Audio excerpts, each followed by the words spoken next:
Oh, we're very happy that those of you that have notifications on will remember that, yes, it is an early start for us today, 11 a.m. right now as we get ready for this early start.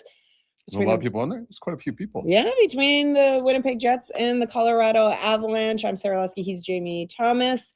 Are you ready to see the Avalanche 3 times in the next 2 weeks? If you miss the Avalanche, you won't in 2 weeks. We're going to give you a steady dose of them. So it's like this Saturday, and then 2 weeks from now, it's home and home. Yeah. Yeah. So 3 times the best team in the National Hockey League will be facing your Winnipeg Jets. Yeah, the Jets coming in today, obviously off of that disappointing loss. They've dropped their last 2 games after, getting the points in the first 3 of this homestand. What is it that stood out to you most about Thursday? Okay. That's a very good question. I would think that the Jets generated enough offense to win that hockey game. Yeah. I think of Josh Morrissey hitting the goalpost. I think of Mark Scheifele hitting the goalpost. But the other part that stood out is there wasn't a whole lot of opportunities from the Rangers in terms of shots and chances generated. But, man, when they did give up opportunities, there was a lot of blown coverages. There's a lot of tip pucks. So for Winnipeg to give up 5 goals and not including the empty netter, it was wild to see just the breakdowns in their own end. Yeah. So for a team that had been playing so well from the start, we're coming back from the Olympic break, it was odd to see that. So many breakdowns the way they happened. Yeah, 6-3 the final. They battled back 3 times to tie it. Yeah. They never led in that one, and it hurts in particular when you look at the standings. Now, if you were was believing that the Jets were making that charge and were able to get in, as you look at the standings now, having missed out on 4 points, it certainly hurts their chances. I think going into tonight's game now, it stands, Money Puck has it at 4% chance that they're going to make it into the postseason. You look, St. Louis, who is here tomorrow, has jumped in front of them. 7-2-1 their last 10. Like that's. Yeah, so it's a big hill to climb for it, but there's always a but. So if you start this by beating the best team in the National Hockey League, then you start rolling again. So there you go. There is a chance. Los Angeles is now in the final wild card spot. I believe it's been 3 different teams this week. It was Seattle, it was San Jose, now it's the Los Angeles Kings sitting in that final wild card spot in the West. It feels like Utah has locked down the first wild card spot. So, but stranger things have happened, especially with the way St. Louis is playing right now. Yeah, we're looking forward to having Kevin Sawyer join us. So this afternoon is a TSN game. Kev's going to stop by. So is Conor McGahey, who always is entertaining when he comes on to talk about the Colorado Avalanche. Always has a very entertaining radio call as well. Oh my gosh, yeah, he's so animated when it comes to anything from scoring for the Colorado Avalanche. I've seen him because I did the games for a little while, not bragging or anything. He would be just to the left. I used to travel. He would be to my left, and sometimes when the Jets would score, he'd pound his fist on the table. Like he's fun to watch. From the side, of course. Yes. Yeah, but great guy, very funny. I'm looking forward to seeing him at 11:20. Yeah, and looking forward to talking to him about this juggernaut that the Avs are. And of course, they added Nazem Kadri at the deadline. I don't know how. Want to go back? There's some incredible math going on there in terms of capology stuff. Look, they've got 3 30-goal scorers. Yeah. They've been on top of the league standings forever, it feels like. Which it feels like what Winnipeg did last year, so it's just... So I understand, but you take a look at it. One of the things that has impressed me most about this Avs team, and we'll talk to him about it, is that they are doing it without a potent power play. So often in the past we see the power plays. Their power play for the season is sitting around 16%. They have done it almost all via 5-on-5 goals. So that's not something typically you usually see power plays for a team that's leading that way and leading the league in goals. They've scored the most goals. They give up the fewest. Typically, the power play plays a key role in that, usually around, 22, 23%. On the season, they're sitting at 16. So it just shows you what a juggernaut they are. So just take a bunch of penalties. Yeah, that's absolutely. Play 5-on-4. This is why we don't have Jamie coaching. All right, guys. Let's take a lot of penalties. Just slash. This team is horrible on the power play, so just do whatever you want. We can take these guys 5-on-4. Don't think that's what I said, but okay, you hear what you want to hear. Let's take a look at what projected lines are. Yesterday was just an optional skate for the Jets, so we will have to wait. And you hear us say this often. You'll have to wait until warm up to be able to get an idea of exactly what we're looking at. But this is what we saw last game, so it'll be interesting to see whether or not Scott Arniel makes any changes. Yeah, it was all you're going to hear now pretty much till the end of the year is like optional skates because they're playing so many games in so many days. So there wasn't many guys on the ice. No idea if there's going to be any changes. But I don't know how you could make many changes because I felt like you scored 3 goals. Mm-hmm. You could have had 5 easily. So I didn't mind what they generated offensively. Maybe defensive, some changes have to be made or structure-wise. And I'm sure they watched a ton of video over the last 24 hours. Yeah. To not replicate what happened against the New York Rangers. But we'll have to see. Big thing, too, another thing we forgot to mention, Isaac Rosén scored his first goal as a Winnipeg Jet. Jacob Bryson got the primary assist, so that was nice to see. So good for that. And I'm talking about Rosén, starting to look more and more comfortable with Jonathan Toews and Gustav Nyquist as this goes by. Yeah, absolutely. It would be a real challenge for them today with Nathan McKinnon, Makar, and company as well. So you know that when you think of the blue line is going to be challenged. One player that is very familiar with Nathan McKinnon is Josh Morrissey. And yesterday he spoke about the challenge of going up against him. Yeah, I mean, I think, if you're a half step off him, whether you're flat-footed or anything like that, you're probably in trouble. But I think what he does so well is, he knows obviously other teams are afraid of his speed and his power. So, if he's got a step on you or thinks he can take you, he'll beat you wide. Otherwise, he pushes defense back so much with his speed and pulls up and finds his teammates and late options. So, yeah, just so hard to defend. I mean, I think there's a handful of guys in the league that kind of have the ability to, play you one-on-one like that. Also use their speed to open up their teammates, and then play off the rush and in zone off the cycle. So, yeah, that's why he's got as many points as he does, and he's as challenging to defend as he is. Yeah, they obviously have had a fantastic season, and we've got them 3 times here. And next couple of weeks, it's going to take that, like at that Tampa Bay game where we had everybody dialed in, and we did a really good job with our 5-man units against everybody that jumped over the boards. We're going to have to really be on point tomorrow doing that against a Colorado team that obviously made some additions. Certainly have some of the elite players in the league on their team, and just a team that has a ton of confidence and just rolling. And so we're going to have to be at our best. We got to go out, like I said, we got to play a game like we played against Tampa. And they were really good against Tampa. Mm-hmm. And Tampa came in here, they had lost 3 in a row. They had all those guys play the Olympics, trying to win the Atlantic Division, and they just shut them down. So I could see where Scott Arniel wants to replicate what he saw there and get away from what the heck happened on Thursday against the New York Rangers. So that they played as good a game as I've seen them play all year against Tampa. That is exactly what they have to do against Colorado, who can hurt you in so many different ways. Yeah. I see some people in the chat right now, which we always love having everybody chime in on what they are liking about the Jets, what they would like to change. We all like playing armchair coach or general manager. One of the things that you see, though, is play the young players. And so obviously it's a fine line. Look, I think that as we go farther into the season and in those final games, if the playoffs have been eliminated, that we might see a few more. But it is that fine line because you can't lose the veterans either. I mean, they still want to make sure that they're fighting for something. But one of the young players that has really stood out to you lately, and I think probably to all of us, is the job that Salamonson has done since being called up. Right. Elias Salamonson is, a lot of people have been asking for him to get an opportunity. He's got that opportunity. With Neil Pionk out, Logan Stanley gone now, I believe from what we've seen from Salamonson is enough that he has pretty much earned a shot. It will be a full-time NHLer starting next year. It clearly is going to be the guy down the stretch for them. You saw him at the end of the game when the Jets were pressing, trying to get another goal. He's on the ice with Josh Morrissey when they had pulled the goaltender. He's playing on the second power play, so he's getting more and more opportunities. He's also shooting the puck a lot more than he was initially on. But the key part is playing the Swedish Elite League and then playing the American Hockey League. Yes, you play a lot of games in the AHL, but they're on weekends. There's long breaks.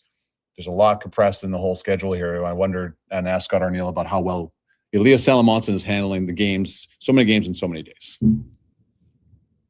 He came up early in the year with injuries and had an opportunity to play, and then coming back, now we're banged up even more, and he's had to take on a probably a larger role than maybe what you want to do to a young defenseman. He's right in the heat of the season, having to play top 4 minutes. We're using him on the penalty kill, power play, and he's obviously it's a big role, and he's doing his best, and he's been doing a really good job with it. It's just kind of the circumstances where we're at, and I think that you can see that he has the ability and the skill set, and he's going to be a good defenseman. And it's just it's under trial by fire. It really is at a tough time that he's having to be put in this situation. What's it like for you to be part of this, the last final quarter of the year where teams are trying to chase a playoff spot here? Yeah, I think it's fun. It's fun. I think the compete is going up now. The last stretch of games here, everyone fighting for a spot in the playoffs. So it's really fun to be up there and play. How do you feel you're handling so many games in so many days? Yeah, it's challenging for sure. Nothing I'm used to before, so try to take care of the body in between games and get as much rest you can. That's the most important here. The first sort of run with the Jets do for you to make you more comfortable for this run now? A lot. I think first couple of games with a lot of nerves and stuff like that. And now you settle in a little bit and feel more comfortable. So yeah, helps a lot. Last comment, classic. Salo sounds like a very young Timo, it's Timo Solani, and you're right, he does. So good call on that one. The sun always comes up every day, and the sun is shining in Kevin Sawyer's apartment right now. If you don't believe me, here we go. Oh, look at that. Just bright and sunshiny for Kevin Sawyer on this Saturday morning. Good to see you, buddy. Let's talk about the game on Thursday first. We heard we heard Scott Arniel talk about the coverage issues they had right off the top of his news conference after the game. What did you see on Thursday in terms of coverage blowing for the Jets against the Rangers? Well, two things. I thought the Rangers played really well, and sometimes people overlook the fact that because they're a lower seeded team that they're not good. Well, they haven't been good, but they were really good in that game. So just kind of starting with that, they forechecked with 5 men. They made it difficult on Winnipeg. But one of the things that I'm going to talk about on the broadcast tonight that is puzzling for me is this trend of early goals against in periods. Right. That to me kind of sets you up on the wrong foot to start a game, most certainly to start a period. And it's hard to explain. I mean, there's been a variation of reasons why. Early power play, I didn't like the call, and yet you still have to find a way. So, but there has been a thread here. And I mean, in an inconsistent year for Winnipeg, when they're on, I think that's kind of the exciting part, and the hope is like when they're on, they still have flashes of that greatness that they've had in the past, but when they're off, they look ordinary or below average. And so it's one or the other. And that's what Scott Arniel's been looking for here, guys. And you know that as well as I do. It's kind of like a 4-line, 60-minute effort or something close to that. For me, it's been a lot of yes or no and less gray area. And one of those no games was against the Rangers, particularly to start periods, as they weren't able to handle it. Who stood out to you late, Kevin? I mean, we've talked about how we're going to see some young players obviously get opportunities. There's some new faces in the lineup after the trade deadline. But when you look overall at this roster and you look at this homestand, which we're now going into game 6 of it, who is it that stood out to you most over this stretch? Well, first, Sarah, I feel like it's unfair to say really, or to be too critical of the top line with Mark Scheifele and Velarde, Iafallo, or Connor, but they've been so, paramount for this team. So when they go a game without registering a shot on net, it's an outlier. And they have been so good. So they've stood out for me all year long where this team would be without them. None of us even want to think about that. But when Morgan Barron is starting to consistently be your best player for all the reasons that you want to see in this time of the year, and I was talking about like that playoff hockey or those 1-goal game season type of season, Morgan has been outstanding. And this isn't a knock on him. I think that he's capable of playing up the lineup consistently. He's not a 4th-line player for me. I understand why he is on this team. They need the center position. But, Morgan can't be the best player, in 2 or 3 nights. But he's stood out for me. He's making it difficult for Scott Arniel to keep him at that kind of 10, 11-minute time on ice per game because he's been so good. And then Solomon, you guys talking about him, I see the same thing. to me is while you push for a playoff spot, let's not lose focus of what matters maybe, and I'll say this even more, and that is to make sure that what's coming to complement this core that's in its prime, they have to be significant players. And I think Salamonson is proving incrementally that he can be that. And I think that it's still early and maybe unfair, but with Isak Rosén, that's another guy that's got, he's got a huge opportunity in front of him, and the Jets, they really need players just like that. Okay, so Rosén's talked numerous times about getting used to a new system and like what, in the 3 games he's been a Winnipeg Jet, what have you seen about him getting used to the system, and as he getting it down pat, in your opinion? Well, to be fair and honest, it's too early for me to tell, right? Because it's such a detail within the player. I can tell you this is players that are built on speed, once they stop thinking and start reacting, that's when you see that free flow of explosive speed and creativity, and they can't even explain to you why. It's because they're not thinking, they're processing and reacting. So that's in the future for Isak. He's a young player with a ton of things to deal with and to change too. The most important, of course, is teammates and systems and coaches and messages, all those things. But I just bumped into him in the elevator here in the building yesterday with his lovely girlfriend, and you could feel their excitement, but also see in their eyes are like, oh, like they had their bags and they're moving into a new apartment. And I've been there. I got traded when I was 21 years old, and it's like drinking out of a fire hose. You can't process all the things that are new. So, but to answer your question is, I think that he's done a really good job so far. And every game, it just gives you a little bit more to be excited about. But when he stops thinking and starts reacting, then we're going to start to see, I think, that true speed and that creativity and the offensive flair come out even more than maybe we've already seen flashes of. We don't know what the lines are going to look like with it being an optional skate yesterday. So earlier, Kev, when we put up our projected lines, it was just based off of what we saw in the game against the New York Rangers. So recognizing that we never know, there could be some changes in terms of how Scott O'Neill sets up his lines. Which lines do you look at today as being key? Or maybe it's a defensive pairing. When you're going up against a Colorado team that is obviously not a one-line team, they are so deep. They are the best team and can hurt you in so many different ways. Yeah, good. That's a really good question, because you always wonder, who's going to check McKinnon. And so, are you going to make an adjustment? For me, if there's an adjustment, it would be to put Adam Lowry or whoever Scott O'Neill feels best to check that line together. So for me, if it's Scheifele on McKinnon, then that means that Iafallo is staying with that line, because Al's going to have more jump when it comes to foot speed and more dog on a bone. We know Gabe's on the wall, and because he's so deep in the offensive zone, he's often the last guy out of the zone because he's doing his job, net front deep into the walls. That can be the kiss of death against Nathan McKinnon's line. So I see Iafallo staying with Scheifele. If in fact O'Neill wants to go speed on speed, and if Adam Lowry is going to go up against Nathan McKinnon, maybe we'll see Adam off the line with Cole Perfetti. I think it's a great question though, because myself wondering, like, how is this going to match up with home ice advantage? What is Scott O'Neill going to want to see? I know this, no different than McDavid, is whoever's on the ice against number 29 and number 88, Marty Necas, they're going to have their hands full. Yeah. Great organizations find ways to get the players that they need to make them better. The Avalanche have added Nazem Kadri at the deadline when it looked like that was not going to happen for a long stretch. What does he add to an already potent lineup? Well, first of all, he's won with a lot of the core in this franchise already. So that brings in automatic excitement. I mean, I've heard Jared Bednar talk about it. I mean, Nathan McKinnon. So he brings that pedigree. But more than anything, and this is like, if you're going to pick a hole into the game of the Avalanche, what's hard to understand, although it's been better lately, their power play stinks. I mean, overall through the course of the season, how does that make sense? Yeah. So here's how I kind of look at it through my prepping is the threats are McKinnon and Makar from the top.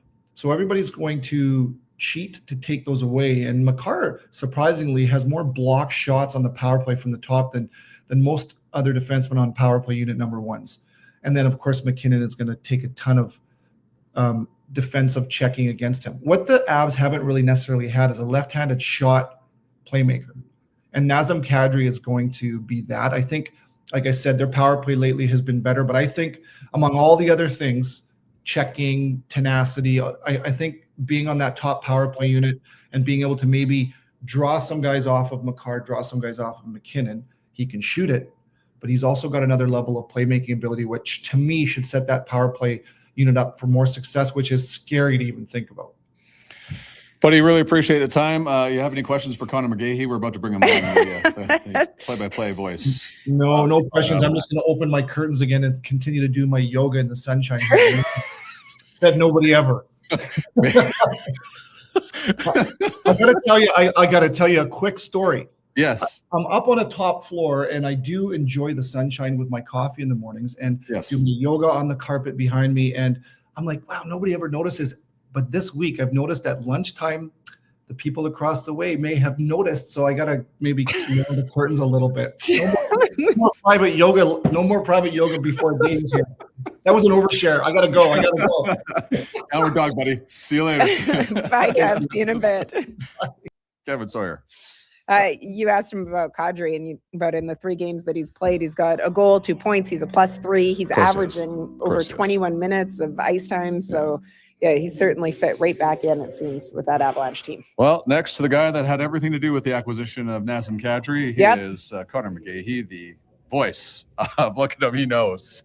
He knows already. Yes, thank you. I did a big part of that. There was a rumor that it was Nathan McKinnon that had gone and said, you know what? If you can get Kadri back, we want him. But no, we hear on good authority it was actually Conor. Can you imagine if I was even relatively that important? We can. Fantastic. Like we know you're important, buddy. So it's just like I am not. You have a list of guests. I'm on the bottom of the back of that list. No. We've tried to get you many times, including the last time that these two teams played, but you were very busy because I was just in the hospital. No big deal. Yeah, no. You look fine. If that makes you feel any better. Oh, great, thank you. Just keep drinking water, is what my wife says. Drink more water. Yeah, it's really can't find any anywhere. Product placement. So brought to you by Fiji. We are trying to find a sponsor. We do this a lot. We're to no avail at this moment. Listen, we're just talking about Nazem Kadri. Did you believe before the acquisition that it was going to happen? Because I mean, there's some creative accounting going on with the Colorado Avalanche, obviously, as there usually is. Yes. And the front office between CMAC, Kevin, and Andrew. They don't get enough credit ever. If we go back to last year's deadline with Brian Nelson, even before that with the goaltending room, we've talked about that numerous times, bringing the lumberyard to Colorado. They don't get enough credit for any of these needs that had to be addressed and going out and actually doing it, not just talking about it or doing a Marvin Milquetoast middle of the road type move. These are big moves that the front office has made. And to be honest, after it was rumored to have been dead the day before, I said, well, Nicholas Waugh, that's not bad. I mean, that's a player that can fit in Colorado, a big body, bottom 6 guy who can play in all situations, scored a power play goal 2 nights ago. I said, I'm fine with that. So by the time everybody, and we were in Dallas on trade deadline day, by the time everybody had given up, stopped refreshing Twitter, and had gone to pack and get ready for the game that night, you return to your phone and there messages and alerts all over the place. So didn't think it was possible, but it happened. And the prodigal son returns to Colorado, where he was very, very popular in the 22 Cup run. Yeah, understandably so. And to be able, I mean, I'd mentioned he's already made such a quick impact and seemed to be fitting right back in where he left off. Okay, so now that we've seen this Avs team over almost an entire regular season dominate the way that they have, in your mind right now, why has this team been able to be as strong in as many facets, minus the power play, as they have been? One caveat to the power play: it is 30% since the return from the Great Power Play Summit of Milan in 2000. so things are looking up. 1-3 in Seattle the other night. So I will not stand for this power play slander. But that would be the one thing that you would kind of raise an eyebrow at. Now the penalty kill has sort of switched spots. They were perfect in Seattle the other night. but before that, 9 power play goals allowed in 8 games, which is not ideal. So at game 55, it was the best penalty kill in the National Hockey League, and now those two things have switched. They're trying to get that back to equal. But this team has been deep, and you also have every single year Nathan MacKinnon finds another level. I don't know how he does it. Yes. Leading the NHL in goals now with 44. Avs have 44 wins. After the questionable ejection, we'll say, versus the Edmonton Oilers the other night, he comes back and has a 3-point first period for the Avalanche. Just Ezekiel 25-17, furious anger out of Nathan MacKinnon. But he's a big reason. Your superstars and his natural chemistry with Marty Necas.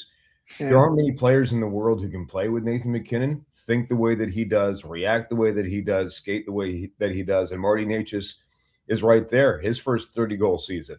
And those two are tops in plus minus in the National Hockey League. So it's not just they're scoring goals, they're responsible two-way forwards. So you have your stars being superstars, and you have some depth, which is now even deeper. Once we get our wingers back, we don't really have any right now. We're moving all of our 7 centers out to the wing, which I guess could be a worse problem. But to answer your question, Sarah, your superstars are shining extra bright. Your goaltending is good. Scott Wedgwood, best in the NHL, goals against average save percentage right now in both categories, with a career high 25 wins. And you have contributions up and down the lineup from guys like Parker Kelly, who has 15 goals, outrageously past his previous career high of 8 the last 2 years. Actually, let me just quick follow up. Yeah. You mentioned the questionable call against Nathan. That I don't think you're hard pressed to find anybody that agrees with that call. Well, so, my mentions, Oilers fans apparently. They did. Okay. So we were talking before, and one of the things that we love about you, Conor, is how animated you are, how expressive you are during your broadcast. So when that happened, give us an idea of what it was. What you were like. Bring us So bring us inside the booth. I've been better. I've been a lot better. Eric Johnson, who's been with me a lot this year, he was in between ESPN games, and he texted me. He goes, "Okay, did you lose it? Did you flip out?" Mark Rycroft, because it was a national game, actually was with me on Altitude Sports Radio, and he was like, "I'm actually really impressed with you right now. You might have been angrier than I was." But justice was served in the end. The misconduct was rescinded by the National Hockey League, and all is well in the world. But I handle myself very well. Man, we are so proud of you. It's unbelievable. Thank you. I've been working very hard. Hold a thought for a second. We got a fun question to ask you. Roll the soups on.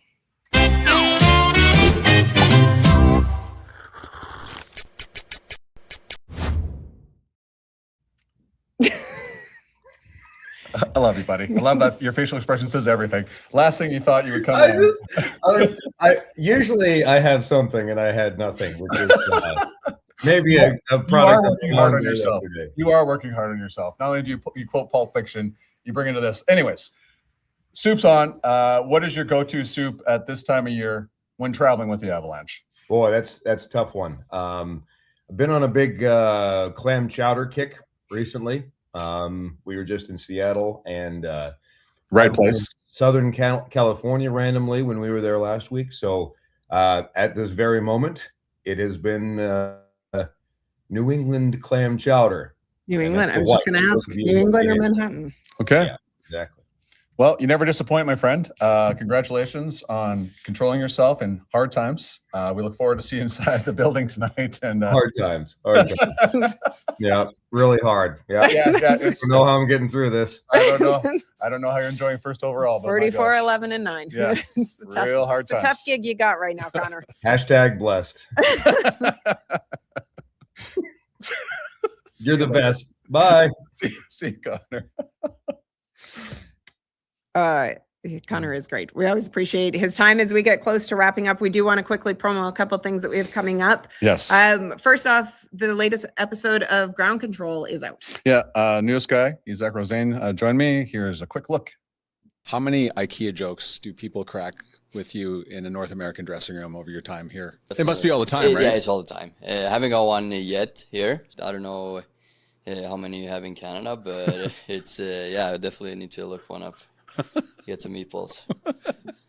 Is meatball truly a part of your guys' diet or ordinarily, or is that just? Yeah. I mean, growing up for sure. Right. So. What are your favorite meals from growing up? It has to be meatballs too. Yeah. Yeah, honestly, yeah. So not even just to play right into the joke. Of yeah, yeah, I know. It's It is the stereotype. Yes. It is. Yeah. But yeah, that's probably what I ate the most growing up. So yeah.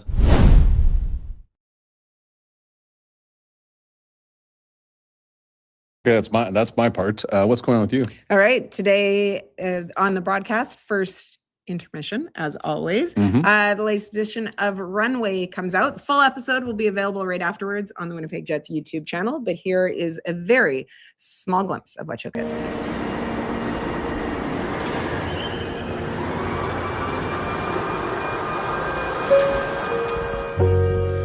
Hello. Hey Larry, how you doing? Hey Eric, good. How are you? I'm good. All right, Larry, you sent the details. Do you want to read them off for us? Sure. The Winnipeg Jets trade player Logan Stanley and player Luke Shen. Buffalo Sabres in exchange for player Isaac Rosen.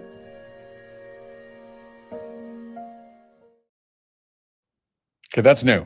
Yes. I've seen you guys behind the scenes before. Latest episode of Runway takes a look back at trade deadline day. Obviously, everything that went into it. So looking forward to that one. You can catch a small sample of it in the first intermission on TSN and the full one on Winnipeg Jets YouTube channel.